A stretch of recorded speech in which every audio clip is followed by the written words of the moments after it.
Hey, pals. I'm Sean from the Comics Pals here live at New York Comic Con 2025. It is Saturday. This place is booming. Standing next to me is one of the hottest comic book writers out right now, who's not just doing amazing work in the Green Lantern space, revitalizing that space, but also Aquaman, one of our favorite characters here at the Comics Pals. I am standing next to Jeremy Adams. Jeremy, Hello. how you doing? I'm doing great. My voice is gone, so apologize. I'm starting to sound a little like Alec Baldwin as it goes on. Like, Well, you know, there's some depth there. Yes, You know, it gives you a little bit more distinguishment. yes, hello. There you go. So, right out of the gate, I want to say, last year when I spoke to you, I told you how much I loved Green Lantern, your run. Yeah. 1 year later, Yeah. I love it that much more. Oh, I love that. That's so great. It's been phenomenal. The thank Starbreaker you. Supremacy Thank you. event has just wrapped up with Yep. Green Lantern Corps that just Yep. dropped this week. Phenomenal Thank event. you. Thank you so much. It's been fun. Like, I've been working with Morgan Hampton and Green Lantern Corps. We've been kind of organizing it, and he'll be taking over that book, which I'm super excited about. Cool. A lot of fertile ground to be mined dramatically. Sure. Green Lantern, I've got some crazy stuff happening with Hal. Kyle Rayner's going to be pushed a little forward in the book, which will be really fun. And in Aquaman, it's bananas. Like, we just got out of a panel. We have Aquaman. I don't know if I'm. Well, I mean, they just announced it. Yeah. So, like, issue 12, Aquaman and the DCKO tie-in is going to be fighting Hawkman. So cool. As everybody knows, I've been seeding a lot of Hawk stuff into my books in hopes that DC will please put a Hawk book together. Yes. So I'm excited about that. But also, I'm doing a one-shot. It's called "The Kids Are All Fight," where John Kent and you've got Mr. Terrific's son, and so Quiz Kid and Fair Play. You've got Judy Garrick. Wow. You've got Arsenal's daughter, and you've got a surprise, and Cassandra Cain. And you also have a surprise hero. I can't tell you who it is. That's going to show up in the book. That's really going to make people happy. I need to know. It's going to be awesome. I can't tell you anything else. I can't. I really. That's very cool. I love the fact that we're getting these sort of fight issues Yes. as tie-ins to DCKO. Yeah. How fun is it for you to get to write Aquaman versus Hawkman? Oh man, it's so fun. And like I said, like Josh Williamson and Scott Snyder, they're so bananas with how big everything is. Yeah. It's very infectious. So trying to make something that is both a crossover but in continuity is kind of what I love to do. And so it's going to be very a good example of what's happening to Aquaman right now. There's a lot of people that are not reading Aquaman, but he's so OP, he's so strong. Yes. He is almost elemental in nature. It's a real fun time to jump on, and you're going to be able to see how devastatingly powerful he is in this issue 12.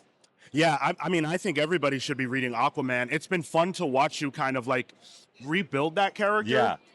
Because, you know, I do think there was a little bit of rehab required, and they went to the right doctor. Well, I appreciate that. Because Aquaman has been so much fun watching him level up, watching his journey. It almost feels like a video game in a weird way. Right, yeah, you know, yeah, like yeah, when you yeah. start playing the next Metroid game, you Yeah. lose all the powers you had, Totally. but then you get cooler ones. Yeah. It feels like that. Yeah.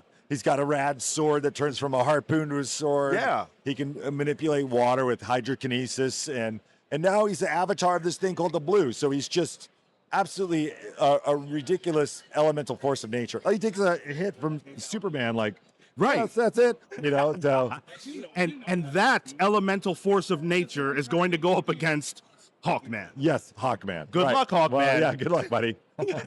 But you know, Hawkman feels like a character who's even on the rise. Yeah. Between his film appearance, Yep. And then Hawkwoman got her film Yep. appearance, and then Hawkman had a great appearance in Absolute Evil, Right. which dropped a couple of weeks ago. Is there any possibility of some more Hawkman from you in the future? I mean, other than this one shot, or I mean, this issue 12, no. But I do have a weird, like, the fan base for the Hawks is so deep and strong. Yeah. And I'm really trying to just create some groundwork. Because as we know, Thanagar was destroyed. There's a god Horus that tells, Shire that, like, hey, I'm going to go find a new world for you. And I'm going to come to you in your dreams. And, like, so I'm definitely trying to give something that could be bigger for them to do, and you'll see some of that in issue 12. Okay, that's very exciting. Now, I want to take it back to Green Lantern for a second because, and this is a spoiler, so I do apologize for those of you. Read the Starbreaker Supremacy event. Yes, I have especially the last issue. Yeah. You guys killed off Jon Stewart. Yes. Apparently, allegedly, supposedly. Yes. Now, I have to ask you, as a huge fan of Jon. Yeah. Is he safe? Is he secure? Is Wait, he in good did you read the last issue? I did, but like, did you see I don't the last know page exactly of the what last that issue? means. You know what I'm saying? Like, no, he says he's a fan. But I'm a fan. I just need to know that my did you boys will be read okay. Jeff Thorne's run of Green Lantern? That I didn't read. Well, that would be your problem. Well, okay, I'll just say it now. In Jeff Thorne's Green Lantern, Jon Stewart has this incredible source cosmic power. And near the end, he splits himself in two. And he sends his other version off to go find his wife. And I said, great. And then I was like, I hate continuity that hasn't been picked up on. So I remember just talking to my editor. I'm like, I have to kill this Jon Stewart. And he's like, you can't do that. I go, sure I can. There's two, you know. So it's a deep cut in terms of if you've been following along. But I think for Jon Stewart to come back and find out he has a ring that sounds like his mother and a construct of his dead sister is going to be really weird and really interesting. You just blew my mind. I think, and Morgan's going to take that thread and run with it, which will be really fun. Okay. And in the Green Lantern book, I'm going to go concentrate on Hal and Kyle, and it's going to get exponentially weirder. That's very cool. I've enjoyed a lot the Green Lantern Core book. Yeah. What was the process like working with Morgan Hampton, who is an up-and-coming writer? Yeah. And between both of you, I think it's been fantastic. But what's that process been? It's us going to Denny's. His mom lives near me, so we go to Denny's and just kind of talk about what we want to do. That's hilarious. And then we just kind of, it was a short ramp up before we went into the Starbreaker Supremacy, really. So the plan was always for Morgan to take over after a certain point, and we wanted to leave on a high note so that he could just take the wind in his sails and go. Yeah. And he's got some really great ideas and really great stuff coming down the pipe. So it's really wonderful to work with Morgan. He is an up-and-coming talent. He's got a lot of ability, and it's going to be fun to see how he grows from there. Absolutely. I'm very excited about that. Now, it was just announced that you're working on, to some degree, the Batman Nightfall animated movie. I wrote the first movie. I've seen it. It's amazing. It's dark. It's gritty. Bane is scary. Tim Drake is rad. It's so violent. I mean, I've done it with this guy Rick Morales, who I've done all the animated Mortal Kombats for. So it's that kind of vibe of violence, but it's really as faithful as we could to the comic art, because I've heard people talk about like, well, I hope it's faithful. It's like, well, that was like 60 issues. Right. Like it was a lot. And we've condensed it into 3 movies, and I'm super excited. What were some of the things that were important to you? Because like you just said, you can't do everything. Right. But what were the things that were most important for you to make sure you brought to this project? Well, we wanted to be faithful to Bane and show him such a scary, like how scary he can be and how strategic and manipulative he can be. Sure. But also, it's really about Batman post Jason Todd's death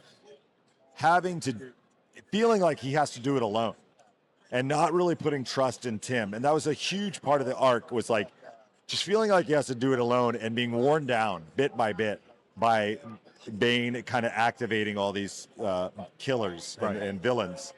And so there's a lot of great villains that show up. There's a lot of great set pieces that are straight from the comic book that I was able to put in. And what I really love too is Rick and those guys and Jeff Wamister, like they really captured the 90s spirit. It's those like pointed shoulders on Batman and the capsule looking Batmobile. And it's really, really great. I've always been of the opinion that a lot of those aesthetics from the 90s are actually really cool. Like they get downplayed a lot nowadays. Yeah. But I think it looks awesome. No, it's rad. It's So- rad. It's come back around to being rad. Yeah, I feel like we're sort of in that phase. So that's why it's so interesting that Nightfall was chosen to be this project, because it is such a massive story, but also feels a little bit like a relic. As a fan, I'm very excited to see how we take those older ideas and just modernize them. And I think you're the perfect person to do that. Thank you. And I will tell you though, we didn't modernize them that much. It really does feel like, from the comic book onto the animation, it's beautifully animated. The music's amazing. Azrael is absolutely vicious. Yes. Absolutely vicious. Yes. So I think people really like it. And it's really the first time I think we've seen Tim Drake look like the Tim Drake that we grew up with. Like, it's him. It's Tim, and he's in his costume and he's detectiving, even though, he's not supposed to be. It's great. It's great. Now, for fans of yours, people who, have been following you faithfully, it's been a pleasure to watch your sort of rise. Oh, that's very kind. What message do you have because we have a lot of fans of yours. People always ask, we'll say, like, who do you want us to get on the channel? Right. They always say you. Well, what do you say to those people? I say thank you. Like, this is my dream. I mean, and I've been wanting to do comics since I was 8 years old. And I've kind of done the circuitous route by going from film and television back into comics. But it really does mean a lot. And I've noticed people follow me from project to project, and that means a lot. And I know that DC knows it. And I know that DC kind of like sees it, and that puts food on the table for my kids, Yes. and braces on their teeth. And the more that happens, I think the more they'll let me take bigger chances and bigger swings, which I really want to do, so. Is your plate full right now, do you feel? No. I have a half empty plate. Okay. So I keep pitching and I keep wanting, I have a bunch of ideas, and hopefully they'll bite on one of them, Well, I am very much looking forward to the next year of Jeremy Adams. Thank you, dude. Thank you. You're very welcome. Thank you for all the great stories. Yes. And keep up the great work, my friend. Thank you so much. You're very welcome. Keep watching us. We will have content for you all week long. We will be dropping interviews with all of our favorite creators all week. So stay tuned to the Comics Pals on YouTube. Subscribe. Like the video if you enjoyed the conversation. We'll see you in the next one. Take care, guys.